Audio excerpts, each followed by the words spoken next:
அனைவருக்கும் வணக்கம். இந்த கல்வியாண்டு 2025-26 கலை திருவிழாவில் பசுமையும் பாரம்பரியமும் என்ற தலைப்பில் 3 நிமிடத்திற்கு பேச்சு போட்டியாக மாணவர்கள் ஒவ்வொருவரும் பேச வேண்டும். அதற்கு சில கருத்துக்களை இங்கே கொடுத்துள்ளேன்.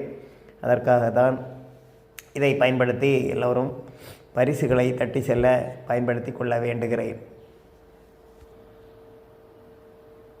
திருவிழாவில் பசுமையும் பாரம்பரியமும் என்ற தலைப்பில் பேச்சு போட்டிக்காக இந்த தகவல்களை கொடுத்துள்ளேன். முன்னுரையாக உயிரினும் மேலான ஆசிரிய பெருந்தலைவர்களுக்கும் பண்பான சக மாணவ செல்வங்களுக்கும் முதல் நன்றியுடன் போட்டி தலைப்பினை பகிர்ந்து பேச முன் வந்துள்ளேன்.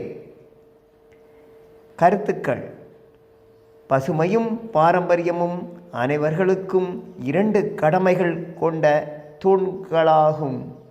பசுமைகள் நம்முடைய வளத்தை உயர்வடைய செய்யும்.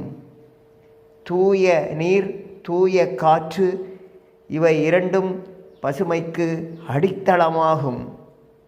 கலைகள், விழாக்கள் இவை 2ம் பாரம்பரியத்திற்கு அடித்தளமாகும்.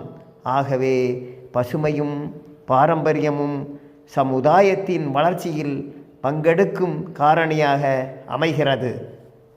மேலும் பசுமையான சூழல்கள் சிறப்பாக இருந்தால் நம் நாடு செழிப்பாக இருக்கும், வளமான நாடாக அமையும், பஞ்சம் இல்லாத நாடாகும்.